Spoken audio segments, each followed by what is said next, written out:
Now, if it's okay with my colleagues, I'm going to take one piece of legislation out of order because it's connected to the Department of Justice. And we have our U.S. Attorney on the phone, and I want him to participate in this conversation. So I'm going to go numerically out of order. We're going to begin with ordinance number 675-2020 by Councilmember Zona Kelly by departmental request, authorizing the Director of Public Safety to apply for and accept a grant from the United States Department of Justice COPS Office under the 2020 COPS hiring program for Operation Legend. We're going to hear remarks from Director Howard as well as Chief Williams and U.S. Attorney Herdman.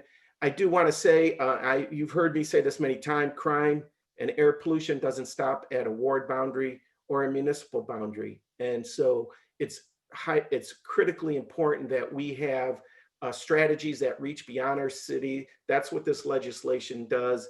And so I'm going to turn over to Director Howard to explain the purpose of this legislation. Thank you, Chair. To Council through the Chair. Ordinance number 675-2020, if passed by Council, will authorize the Director of Public Safety to apply for and accept the fiscal year 20 COPS hiring program grant. This grant will fund Operation Legend, formerly called Operation Relentless Pursuit.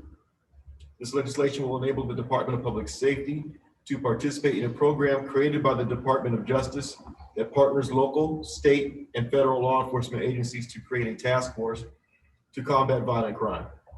Other partners include the U.S. Attorney's Office, Bureau of Criminal Investigation, the FBI, CMHA, Ohio Adult Parole, and Ohio State Highway Patrol. The grant will reimburse the city for the full salaries and benefits of 30 new police officers over 3 years. 30 seasoned officers will be transferred to the Operation Legend Task Force. This will be $7,968,944 for police officer salaries and benefits. The grant period is from October 1st, 2020 to September 30th, 2023. It will be extended to cover 3 full years once the officers are hired. There is no local match required. This is a new grant. Thank you. U.S. Attorney Herdman, anything you want to add about this piece of legislation and how it will function and operate?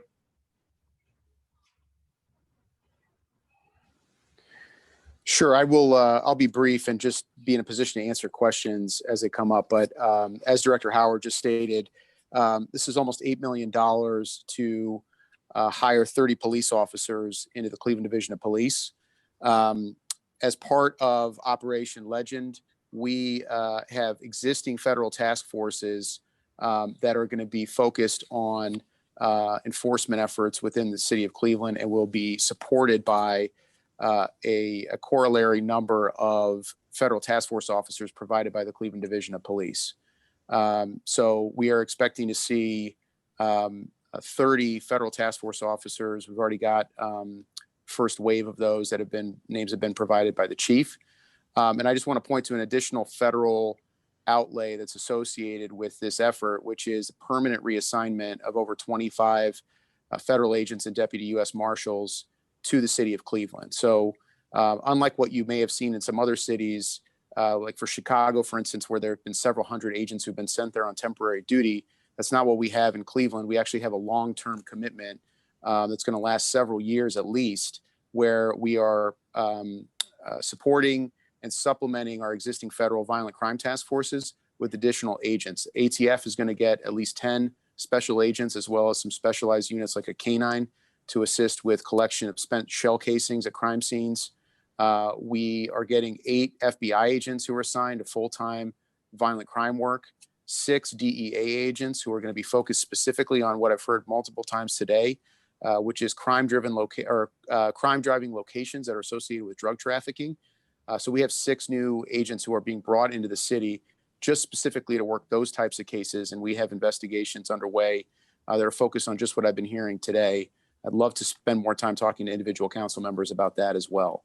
And then the deputy U.S. Marshals, which are so crucial to what we do on the violent fugitive apprehension efforts, and are taking, I mean, every single day I turn around, Pete Elliott's folks are taking another murderer off the streets. So it is a full team effort. We are working basically from the shooting incident up into gang investigations and enterprise level investigations, leading to hopefully what we're going to see are RICO charges down the road here. But we have to start with those initial shooting incidents. This is all driven by crime guns and people who are pulling the triggers on those crime guns. We have to identify those guns. We have to put them, identify them with people who are using those guns. And then we launch into our federal investigations with the help of our Division of Police task force officers. So it is a significant commitment of money. I just want to point out also that the Justice Department has also set aside an additional $2 million for the hiring of Ohio State Highway Patrol and Adult Parole Authority, as well as under the State Patrol component, Ohio Investigative Unit agents, all of whom are going to be working on these federal task forces with your Cleveland Division of Police task force officers. Thank you for that. Chief, before I ask you to just make comments in connection with this, I want to share a story to those who are viewing this and to my colleagues. In mid-May of this year, we had a horrific situation happen in Ward 15. We had a double homicide in less than 15 minutes. An innocent victim was shot and killed on 84th and Franklin.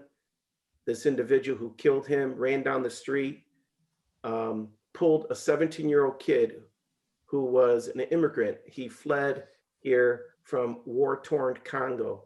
He was Congolese. His family came to America so his family could be safe. He was dragged out of a car, held at gunpoint, and killed execution style right on 80th in Detroit. But for this special initiative, we would not have found that individual who committed this crime. So I'm thankful for these relationships. Cleveland can't solve all the crime alone, and these partnerships are so important. And that really made it real for me. So Chief Williams, why don't you lend some perspective on this piece of legislation and how it's working? Yes. Oh, you know what? I would be doing a disservice if I didn't say the name of this 17-year-old young man. Eric Hakazimana's family has been just devastated as a result of this. And so I just wanted to put a name with the face, and remember that 17-year-old young man who was murdered execution style. Chief Williams. Yeah, Mr. Chair of the committee, you're right. This task force was set up just for things like that, not just to help solve them, but to hopefully prevent tragedies like that happening in the future. The one thing that I want to touch on for this grant opportunity for the city of Cleveland is that there is no match. 100% of the salary and benefits for those 30 officers are going to be paid through the COPS office and the Department of Justice. That's probably, at least since I've been here in the division and been chief, that's unprecedented. And that's due to the efforts of Mr. Herdman, U.S. Attorney's Office, and other U.S. attorneys around the country that are participating in Operation Legend, who heard from the cities, the police chiefs, and the safety directors involved in this, who heard our ask for, the things that would help us make this a lot better, more palatable to the city. That ask was for no match, so that those funds would not come from the city, that the Department of Justice, COPS office would refund the city for all those officers dedicated to that task force. And again, since I've been here 34 years, that's never happened before. So again, I want to thank Mr. Herdman, the other U.S. Attorney's Office, COPS office for that. We're basically forgiven probably about $2 or $3 million that the city would have had to pay otherwise. Again, this process itself, this grant itself, Operation Legend, I think is a godsend for the city.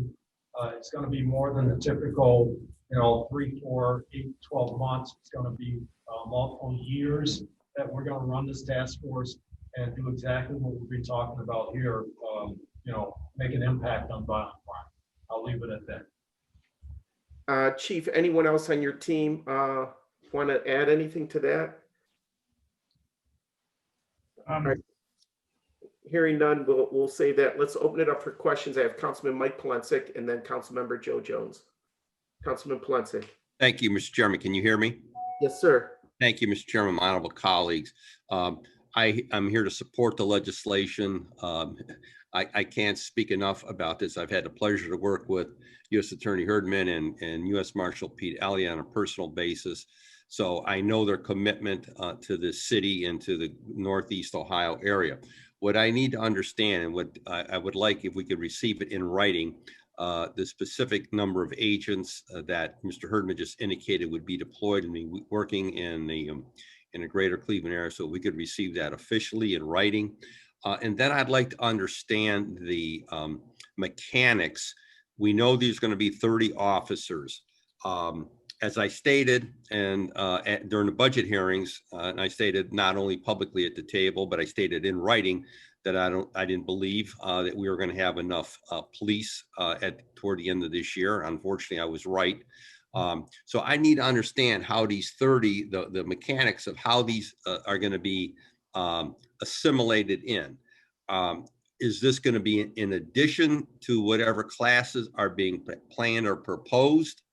I just need to understand, because as the chief said earlier, we are not getting ahead of the curve here. So I don't want to raise expectations that we're going to get 30 police officers in, and then all of a sudden we're not going to meet the goal. We're not going to get close to the 1601 that we were told we were going to get to during the budget process. So I really need in writing, Mr. Chairman, how they will be assimilated in, and how are they going to be deployed? That's what I'm trying to understand. We have got to get ahead of the curve here in the city of Cleveland, because we seem to not be able to do it, and yet we keep talking about it. I've talked about it during the budget hearings for I don't know how long, and in my opinion, there's too much denial, both in city council and with the administration as it pertains to the actual number of police officers we need based on retirements and attrition. And then I'm going to look for a response from the chief on that. Lastly, I want to say again, because I know there's a lot of people watching this, what I found so offensive and so absolutely ridiculous, the number of emails that I received from residents who don't live in the city of Cleveland, who live in some of the most exclusive suburbs in Cuyahoga County and outside of the state, who were opposed to Operation Legend. I find it so offensive that people living in exclusive communities, affluent communities, who have police officers, who have the protection that Councilman Jones alluded to earlier, that have all the amenities, have everything they want, that they would deny us the ability to protect our citizens. I support Operation Legend 100%. I see the benefits of it. I saw, again, if you alluded to, Mr. Chairman, that horrible situation in your own ward, how debilitating that was and is to a community and a family.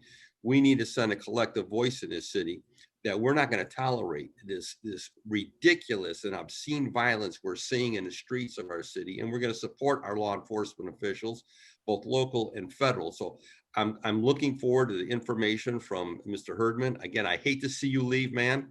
I think it's a great loss. I hope whoever's your replacement is going to have the same commitment that you have. But I need to understand the dynamics and the mechanics of how these 30 are going to complement the existing Cleveland Police Department, Mr. Chairman. Thank you.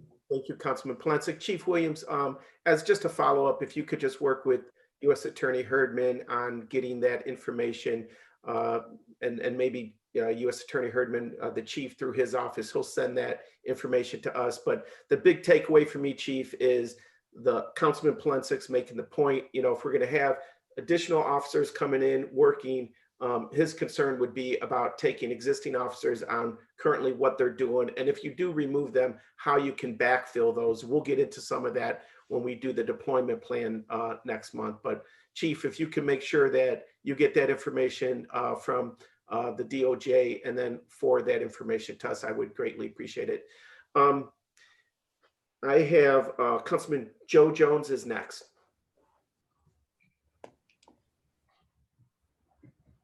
Councilman, I can't hear you.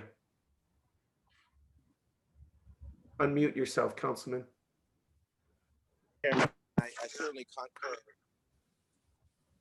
concur. You froze up on us, Councilman Jones. Chairman? Yep, I hear you now. Okay, great. I certainly concur with my colleague, Councilman Palentic, and I certainly want to work with our U.S. Attorney here. We have collected an enormous amount of data. Most of this information we have also sent over to Commander Kutz, as well as we've sent a lot of this information over to Chief.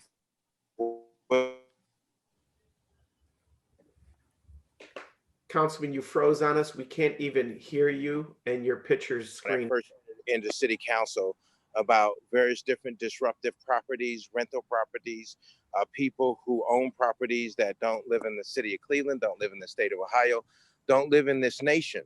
And so we have a lot of investors who live overseas who are purchasing and buying our properties up. And because we don't have the kind of force we need in our building and housing. Councilman, you froze up again. I can't hear you. Your picture screen is frozen. I'll give you one more minute, Councilman.